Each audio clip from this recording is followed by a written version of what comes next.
Next अब देखें ये क्वेश्चन, अब देखें केमिकल इक्विलिब्रियम के ऊपर ये क्वेश्चन आया हुआ क्वेश्चन है, जी एडवांस आया हुआ क्वेश्चन है। तो पहले क्वेश्चन को एक बार पढ़ के थोड़ा सा समझ लें। देखो क्वेश्चन में क्या बोला जा रहा है कि 817 डिग्री सेल्सियस पे क्या हो रहा है कि रिएक्शन हो रहा है between carbon dioxide and graphite. तो carbon dioxide gas, graphite solid, इससे क्या बनेगा, कार्बन मोनोऑक्साइड बनेगा। तो इसके Kp की जो वैल्यू है वो दी हुई है 10 एटमॉस्फेयर, ये हमें दिया हुआ है। ठीक है, हमें क्या निकालना है, इक्विलिब्रियम कंसंट्रेशन निकालना है, equilibrium concentration of the gases. तो इक्विलिब्रियम कंसंट्रेशन मतलब किसके लिए, कार्बन डाइऑक्साइड और कार्बन मोनोऑक्साइड, ये दोनों गैस प्रेजेंट है सिस्टम में एट इक्विलिब्रियम। तो इन दोनों गैस के लिए हमें इक्विलिब्रियम का कंसंट्रेशन, देखो प्रेशर नहीं, कंसंट्रेशन हमसे पूछा जा रहा है। सेकेंड पार्ट में पूछा जा रहा है कि कब 5% कार्बन डाइऑक्साइड होगी वॉल्यूम में। तो खैर चलो सेकेंड पार्ट तो हम बाद में, पहले फर्स्ट पार्ट पे आए। तो देखो ये इक्विलिब्रियम है, ठीक है, हमें Kp की वैल्यू दी हुई है, हमें पूछा जा रहा है कंसंट्रेशन। ठीक है, तो अब हम क्या करें, अगर हम किसी तरीके से प्रेशर निकाल लें, पहले हम प्रेशर के बारे में सोचें कि इन दोनों का प्रेशर हम निकाल लें। तो इन दोनों का अगर पार्शियल प्रेशर हमने निकाल लिया तो प्रेशर को कंसंट्रेशन में कन्वर्ट करने का तरीका तो हमें पता ही है। तो हम पहले भी प्रेशर निकालने पे फोकस करें। तो देखो कैसे, जैसे मान लो ये 1 इनिशियली 1 माइनस अल्फा, ये 2 अल्फा। ठीक है, तो ये हो गया। अब Kp हमें गिवन है, तो इसमें अगर Kp के लिए हम लिखेंगे तो Kp बराबर Kn total pressure by total mole की पावर डेल्टा n, ये वाला फॉर्मूला हम यूज करें। ठीक है, तो डेल्टा n कितना हो गया, 2 माइनस 1 1, ये तो सॉलिड है तो कंसिडर नहीं करेंगे। Total number of moles at equilibrium कितने हो गए, 1 minus plus 2 alpha, 1 minus alpha plus 2 alpha मतलब 1 प्लस अल्फा, ये हो गए। तो रख दे सारी चीजें इसमें। तो Kp बराबर Kn, Kn क्या हो गया, 2 अल्फा की power 2 divided by 1 minus alpha. 2 alpha coefficient 2 है तो power 2 divided by 1 minus alpha into P। ठीक है, और टोटल प्रेशर और टोटल मोल्स 1 प्लस अल्फा की पावर 1, ये हो गया। ठीक है, अब देखो जो हमें गिवन है वो हम इसमें रख दें। तो हमें क्या गिवन है, Kp दिया हुआ है 10। ठीक है, ये इक्वल हो गया, ऊपर क्या आ गया, 4 alpha square, 4 alpha square divided by 1 minus alpha square into P। P कितना दिया हुआ है, P हमें दिया हुआ है 5 एटमॉस्फेयर इंटू 5। ठीक है, P दिया हुआ है 5, तो ये रख दिए। तो अब इसे हम सॉल्व कर लें। तो इसे अगर हम अब सॉल्व करेंगे तो देखो क्या आ जाएगा, ये आ जाएगा हमारा ये आ जाएगा 1 is equal to 2 alpha square over 1 minus alpha square. ठीक है ना, देखो 5 इंटू 4 20, 10, तो वो 2 बचा। तो इससे क्या आ गया, 1 minus alpha square is equal to 2 alpha square. तो alpha is equal to alpha square is equal to 1/3, तो 1/√3। तो ये वैल्यू हम निकाल लें। ठीक है, 1/√3, तो 1/√3 मतलब ये हो गया √3/3। ठीक है, तो ये कितना आ गया, 1.732/3। तो कितना हो गया, ये हो गया 0.58, चलो ले लेते हैं इसे 0.58। तो अल्फा की वैल्यू आ गई 0.58। ठीक है, ये आ गया अल्फा। अब हमें क्या निकालना है, हमें निकालना है इसमें दोनों का पार्शियल प्रेशर हमें निकालना है। ठीक है, तो partial pressure of carbon monoxide, ये क्या हो जाएगा, mole fraction of carbon monoxide into total pressure. Mole fraction of carbon monoxide कितना हो गया, 2 alpha by 1 plus alpha into total pressure. तो अल्फा की वैल्यू जो हमने निकाली है 2 into 0.58 divided by 1 plus 0.58 into total pressure 5। ठीक है, तो इससे ये वैल्यू आ जाएगी, कितना आ गई, ये आ गई हमारी 2 इंटू 0.58, तो 1.5 1.16 इंटू 5 डिवाइडेड बाई 1.58, ये आ गया। तो ये हम कैलकुलेट कर लें, तो ये देखो कैलकुलेट करके कितना आता है।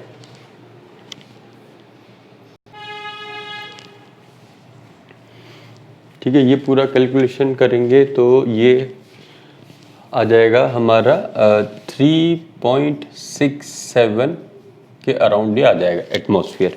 ठीक है, तो कार्बन मोनोऑक्साइड के कारण ये आ गया, तो कार्बन डाइऑक्साइड के कारण निकालेंगे। टोटल प्रेशर है 5 माइनस 3.67, तो ये आ जाएगा 1.33 एटमॉस्फेयर। तो दोनों के कारण प्रेशर आ गया, लेकिन हमें निकालना क्या है? हमें प्रेशर नहीं निकालना है, हमें निकालना है कंसंट्रेशन। तो कंसंट्रेशन में से कन्वर्ट कर ले, कैसे? हमें रिलेशनशिप पता है कि P is equal to CRT, ये हमें पता है। तो कंसंट्रेशन ऑफ, जैसे कार्बन मोनोऑक्साइड था, तो ये किसके इक्वल हो जाएगा? Pressure of carbon monoxide by R into t. ठीक है, तो T की वैल्यू क्या है? 817 डिग्री सेल्सियस है, तो इसे केल्विन में कन्वर्ट कर लेंगे, ये आ जाएगा 1090। तो कार्बन मोनोऑक्साइड के कारण ये हो गया 3.67 बाई 0.082 इंटू 1090, ये आ गया। इसे कैलकुलेट कर लेंगे, तो इसे कैलकुलेट करेंगे तो ये आना चाहिए, देखो अप्रोक्सीमेटली 0.041 के अराउंड ही आएगा। ठीक है, और इसी प्रकार से फिर कार्बन डाइऑक्साइड के कारण भी निकाल लेंगे। तो ये तो आ गया कार्बन मोनोऑक्साइड, कार्बन डाइऑक्साइड के कारण जो कैलकुलेट करेंगे तो 0.0148 के अराउंड ही आ जाएगा। तो कर लेंगे इसे कंप्लीट। ठीक है, तो ये तो हो गया हमारा फर्स्ट पार्ट। सेकंड पार्ट पे आते हैं। सेकंड पार्ट में हमसे जो बोला जा रहा है कि at what total pressure the gas contains 5% carbon dioxide by volume. ठीक है, तो अब कार्बन डाइऑक्साइड का वॉल्यूम परसेंट हमें बोला जा रहा है कि 5% हमें चाहिए। हमें पता है कि गैस के लिए वॉल्यूम का परसेंट बराबर होता है किसके? मोल परसेंट के। तो ये जो कार्बन डाइऑक्साइड का दिया हुआ है, यही एक्चुअल में क्या है? मोल परसेंट हो गया। तो मोल परसेंट ऑफ कार्बन डाइऑक्साइड ये कितना होगा? कितना होगा कार्बन डाइऑक्साइड के कारण मोल? 1 माइनस, चलो इसे अल्फा डैश बोल दिया, divided by total mole. Total mole कितने होंगे? 1 प्लस अल्फा डैश, सबको जोड़ देंगे। ठीक है, तो 1 minus alpha dash by 1 plus alpha dash into 100, ये किसके इक्वल होना चाहिए? 5 के इक्वल होना चाहिए। 5% मतलब ये 5। ठीक है, अब ये कितना हो गया? इससे आ गया 1 minus alpha dash over 1 plus alpha dash is equal to, ये आ जाएगा 1/20। ठीक है, 5% मतलब ये 1/20। अब इसे हम सॉल्व कर लें, तो 20 minus 20 alpha dash is equal to 1 plus alpha dash, तो ये कितना आ गया? 19 is equal to 21 alpha dash. तो alpha dash is equal to 19/21, ये वैल्यू आ गई। ठीक है, तो ये क्या हो गया? मतलब इतना अल्फा होगा तो फिर क्या होगा? कार्बन डाइऑक्साइड 5% प्रेजेंट होगी। अब लेकिन हमें अल्फा तो नहीं, हमें तो टोटल प्रेशर निकालना है। तो देखो फिर से हम Kp के एक्सप्रेशन में रख दें। Kp का जो एक्सप्रेशन है, जो अभी हमने लिखा था, वो ये था। ठीक है, इसमें रख दें, तो Kp is equal to 4 alpha dash का square divided by 1 minus alpha dash का स्क्वायर, ये तो था, इंटू P। और Kp की वैल्यू फिक्स रहती है, वो हमें दी हुई है कितना? 10। ठीक है, तो अब इसके आगे का काम अब अपने आप कर लेंगे। अल्फा की वैल्यू जो हमने निकाली है वो इसमें रख दें, तो 4 इंटू 19/21 का स्क्वायर डिवाइडेड बाई 1 माइनस 19/21 का square into P is equal to 10। Solve कर लेंगे P के लिए, आंसर आ जाएगा। ठीक है, जो हमसे पूछा जा रहा है प्रेशर, वो वैल्यू आ जाएगी। ठीक है, तो इसे कंप्लीट कर लेंगे। कैलकुलेशन बस बची है, इसे कैलकुलेशन कर लेंगे, आ जाएगा आंसर।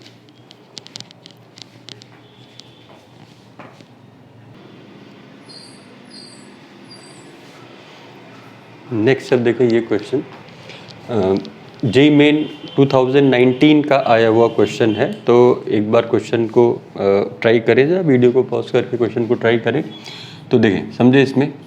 अच्छा, इसमें ये जो P जो दिया हुआ है, ये P जो दिया हुआ है ये टोटल प्रेशर एट इक्विलिब्रियम है।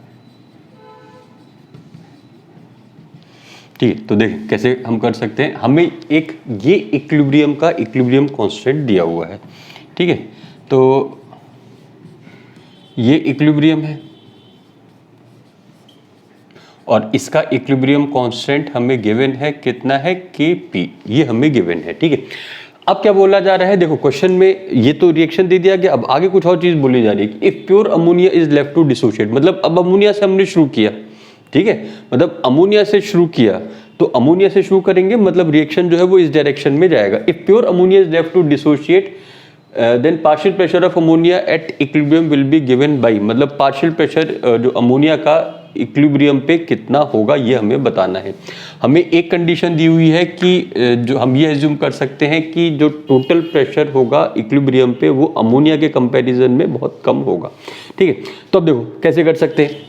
हमने अमोनिया लिया, ठीक है, तो अमोनिया का डिसोसिएशन होगा, तो अमोनिया का डिसोसिएशन होगा तो उससे नाइट्रोजन बनेगा और हाइड्रोजन बनेगा। अब नाइट्रोजन और हाइड्रोजन जो बन रहे हैं वो 1:3 में बन रहे हैं, तो मान लो इसके कारण जो प्रेशर है वो है P, स्मॉल p, ठीक है, तो इसके कारण कितना हो गया, स्मॉल p, ठीक है, ये हो गया, ठीक है, या चलो कंफ्यूजन ना हो कैपिटल P स्मॉल p में से x लिख लेते हैं, ये x हो गया, ये 3x हो गया, ठीक है, ये समझ में आ रहा होगा। ये हमने क्यों किया, क्योंकि रेशियो 1:3 है और दोनों ही जो है अमोनिया के डिसोसिएशन से बन रहे हैं, तो अमोनिया के डिसोसिएशन से 1 मोल नाइट्रोजन का तो 3 मोल हाइड्रोजन का बनेगा, ठीक है।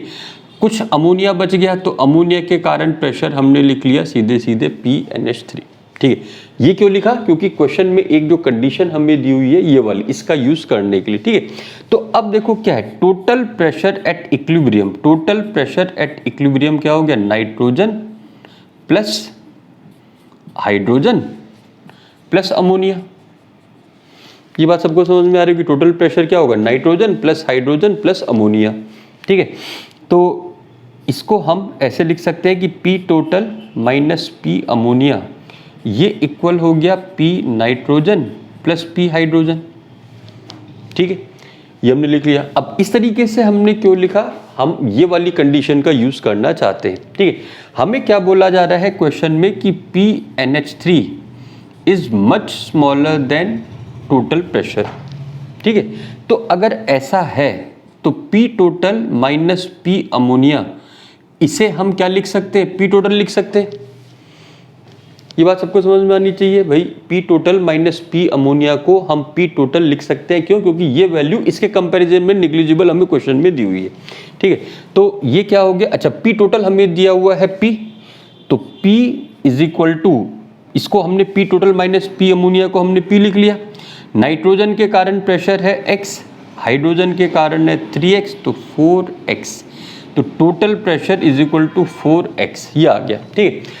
अब Kp के लिए एक्सप्रेशन लिखें, तो Kp के लिए एक्सप्रेशन अगर लिखेंगे तो क्या हो जाएगा, PNH3 की power 2 divided by PN2 into PH2 की पावर 3, ये हो गया, ठीक है। अब इसमें बस हमें पुट करना है, तो Kp बराबर P अमोनिया, P अमोनिया ये तो हमें निकालना है, ठीक है, तो इसे तो एज इट इज ही रहने दे। P नाइट्रोजन कितना है, x है, ये कितना है 3x है की पावर 3, तो ये कितना हो गया, ये हो गया PNH3 की पावर 2 डिवाइडेड बाई 27x की पावर 4, ठीक है। तो इससे क्या आ गया, इससे आ गया PNH3 की power 2 is equal to Kp into 27 into x की पावर 4। तो ये हमने P अमोनिया निकाल लिया इन टर्म्स ऑफ x, लेकिन हमें जो आंसर चाहिए वो किसके टर्म में चाहिए, in terms of total pressure. तो P is equal to 4x हमने लिखा है, तो P is equal to 4x लिखा है, तो x इज इक्वल टू कितना हो गया, P/4, ठीक है, x is equal to P/4, ये हम इसमें रख दें, तो ये कितना हो गया, Kp 27 P/4 की पावर 4, ये हो गया, ठीक है। तो अब P अमोनिया निकालना है तो दोनों साइड स्क्वायर रूट ले लें, तो ये हो जाएगा 27 Kp P/4 की पावर 4 की पावर 1/2। अब इसे सॉल्व कर ले, तो 27 की पावर 1/2 ये हो गया 3√3 इंटू रूट ऑफ Kp, या Kp की पावर 1/2 ही इसे रख लें क्योंकि ऑप्शन उसी तरीके से दिया हुआ है, और ये क्या हो गया, ये हो गया हमारा p/4 4 इंटू 1/2, ठीक है। तो ये आ गया कितना 3√3 kp की पावर 1/2 p की पावर 2 डिवाइडेड बाई 16, ये 2 बचेगा तो 4 की पावर 2 16, तो ये आंसर आ गया। अब ऑप्शन देख लें कौन सा ऑप्शन है जिसमें ये मैच कर रहा है, तो ऑप्शन बी, देखो यही है ना ऑप्शन बी, ठीक है, यही हो गया। हमने उसे 3√3 लिख लिया, 3 की पावर 3/2, ये हो जाएगा, ठीक, तो ये आंसर हो जाएगा।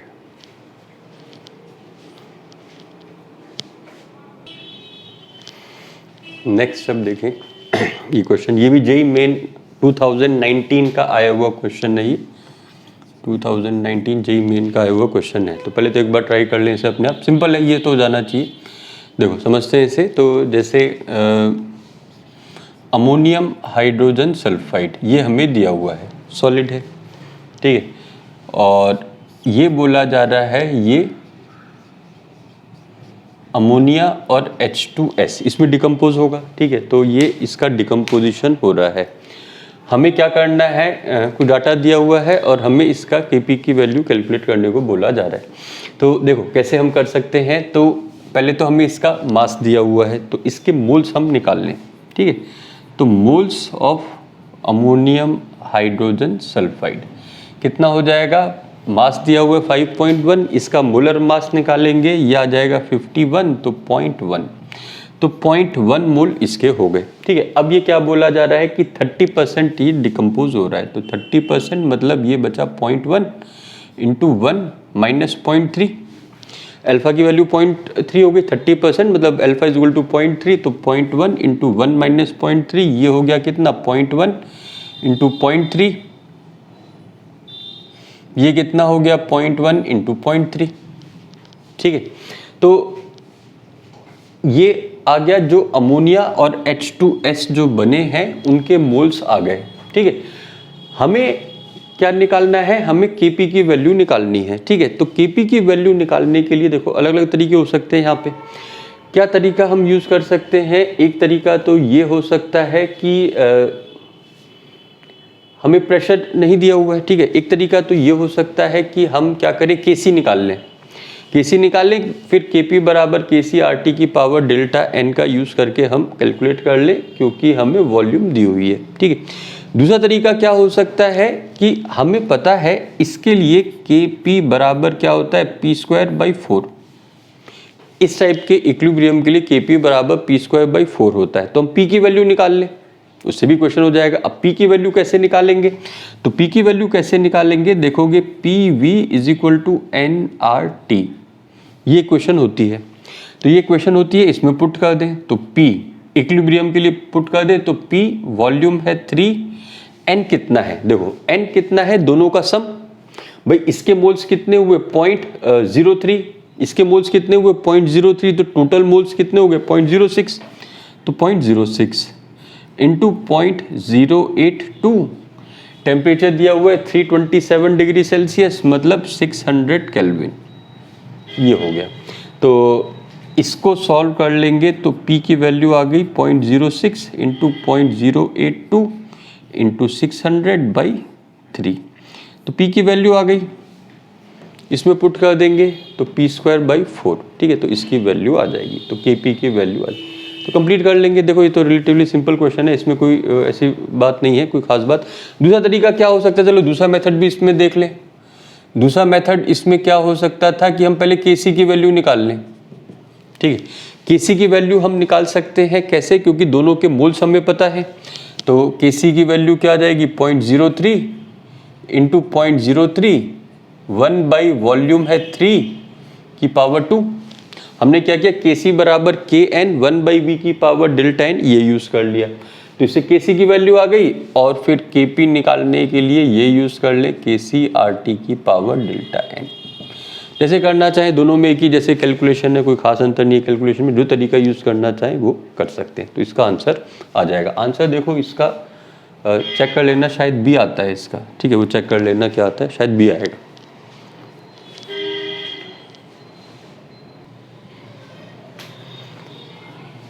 नेक्स्ट अब देखें, ये क्वेश्चन देखें, देखो पहले तो क्वेश्चन को पढ़ ले और थोड़ा सा समझने का प्रयास करें। ये भी देखो थोड़ा सा डिफरेंट टाइप का क्वेश्चन है। तो देखो हमें एक रिएक्शन दिया हुआ है और उस रिएक्शन के लिए बोला जा रहा है कि ln k की जो इक्वेशन है वो ये k क्या है, इक्विलिब्रियम कांस्टेंट है। ठीक है, जो k हमें दिया हुआ है ये इस एक्सप्रेशन में ये इक्विलिब्रियम कांस्टेंट है।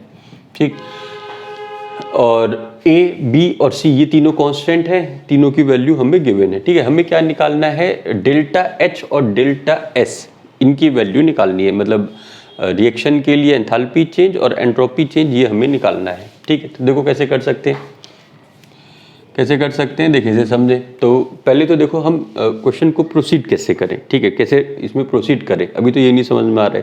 तो देखो हमें ln k दिया हुआ है। ठीक है, तो ln k अगर दिया हुआ है तो किसी तरीके से हम ln k वाला एक्सप्रेशन जो है वो देखें। ठीक है, फिर हम कुछ को रिलेट करने की कोशिश करें। तो देखो हमने जो लिखा था कि ln k is equal to ln x minus delta h by r t, ये हमने लिखा था। ठीक है, अगर याद आ रहा हो वेन टॉप इक्वेशन में हमने ये लिखा था। ठीक है, x क्या था, कांस्टेंट था। ठीक है, अब ln के हमें ये दिया हुआ है, तो इससे अगर हम देखें तो इससे हमें कोई खास इसमें अभी तरीका समझ में नहीं आ रहा है। ठीक है, क्योंकि ये और ये फॉर्म बिल्कुल डिफरेंट फॉर्म है। तो कोई बात नहीं, हम क्या करें, इसको डिफरेंशिएट करें, इसकी डिफरेंशियल फॉर्म लिख लें। तो अगर इसको डिफरेंशिएट करेंगे तो d ln k by d T. ठीक है, ln x कांस्टेंट है।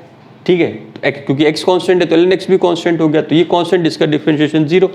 इसको डिफरेंशिएट करेंगे, यह आ जाएगा delta h by r t square, ये आ जाएगा। ठीक है, तो d ln k by d t is equal to delta h by r t square. ठीक है, अच्छा अब ln k हमें ये दिया हुआ है, तो ये वाली जो इक्वेशन है इसे भी हम डिफरेंशिएट करके देखें। तो d ln k by d T, इसे हम अगर डिफरेंशिएट करेंगे, तो इसे अगर हम डिफरेंशिएट करेंगे तो क्या आ जाएगा, a तो कांस्टेंट है, क्या आ जाएगा माइनस का b बाई टी स्क्वायर। ठीक है, और इसे डिफरेंशिएट करेंगे तो माइनस का 2c बाई टी क्यूब, ये आ जाएगा। ठीक है, इतना डिफरेंशिएशन तो आप लोग कर ही लेंगे, तो d ln k by d T बराबर ये आ गया। ठीक है, अब देखो तरीका हमें समझ में आ रहा है कि हमें क्या करना है। ठीक है, हम इन दोनों इक्वेशन को इक्वल रख दें। तो इन दोनों इक्वेशन को अगर हम इक्वल रख देंगे तो देखो क्या आ जाएगा, ये आ जाएगा हमारा delta h by r t square is equal to minus का b by t square minus का 2c बाई टी क्यूब। ठीक है, तो इससे क्या आ जाएगा, delta h by r t square. ठीक है, तो इसमें हम 1 बाई टी स्क्वायर ये कॉमन ले लें, तो क्या बचेगा, ये बचेगा b plus 2c by T, ये बचा। ठीक है, टी स्क्वायर से टी स्क्वायर कैंसिल हो गया, तो टी स्क्वायर से टी स्क्वायर कैंसिल हो गया, तो डेल्टा h बराबर क्या बचा, minus r b plus 2 into c by t. ठीक है, ये सबको समझ में आ रहा होगा। तो अब इसमें बस वैल्यू पुट करनी है, वैल्यू पुट कर देंगे तो r की वैल्यू हो गई हमारी 8.314, b की वैल्यू हमें गिवन है। ठीक है, b की वैल्यू हमें गिवन है -1088 प्लस 2 इंटू सी दिया हुआ है 1.51 इंटू 10 की पावर 5 बाई टी कितना दिया हुआ है 400। इसको सॉल्व कर लेंगे, डेल्टा h की वैल्यू आ जाएगी। ठीक है, ये सबको समझ में आ रहा होगा। तो डेल्टा h नॉट स्टैंडर्ड हमने निकाला है। ठीक है, तो इससे ये वाली वैल्यू कैलकुलेट कर लेंगे, ये पूरा आ जाएगा डेल्टा h। ठीक है, आधा पार्ट हुआ हमारा, और क्या बचा है, एंट्रोपी चेंज निकालना है। एंट्रोपी चेंज निकालने के लिए देखो ये हमने एक इक्वेशन लिखी थी। ठीक है ना, तो अब क्योंकि डेल्टा h कैलकुलेट कर चुके हैं, तो अगर डेल्टा s कैलकुलेट करना है तो हमें डेल्टा g की वैल्यू और निकालनी पड़ेगी। अब डेल्टा g नॉट निकालने का तरीका हमें पता है, minus are t ln k। अब देखो इसमें कैलकुलेशन है, इसमें कैलकुलेशन है। अब वो आगे का काम आप लोग अपने आप करेंगे। यहाँ से डेल्टा h की वैल्यू तो आप लोग कैलकुलेट कर ही चुके हैं। डेल्टा g नॉट बराबर ये minus are t ln k। अब ln k की वैल्यू जो है वो हम निकाल सकते हैं। ठीक है, तो ये हो गया इक्वल माइनस का आर टी ln k बराबर a plus b by t plus c by t square, ये आ गया। ठीक है, तो ये इक्वल हो गया माइनस आर टी ये। ठीक है, तो टी को अंदर ले जाएंगे तो देखोगे ये उसमें कुछ कैंसिल हो जाएगा। तो क्या वैल्यू पुट कर देंगे, वैल्यू पुट कर देंगे तो डेल्टा जी नॉट की वैल्यू भी आ जाएगी। ठीक है, वो इतनी अब सिर्फ कैलकुलेशन रह गई है। अब डेल्टा जी नॉट आ गया, डेल्टा एच नॉट आ गया, इसमें पुट कर देंगे तो डेल्टा एस की वैल्यू आ जाएगी। ठीक है, तो बात सबको समझ में आ रही होगी किस तरीके से करना है। ठीक है, ऐसे कंप्लीट जरूर कर लेंगे, कैलकुलेशन बस इसमें बचती है। ठीक है, तो ये क्वेश्चन हो जाएगा।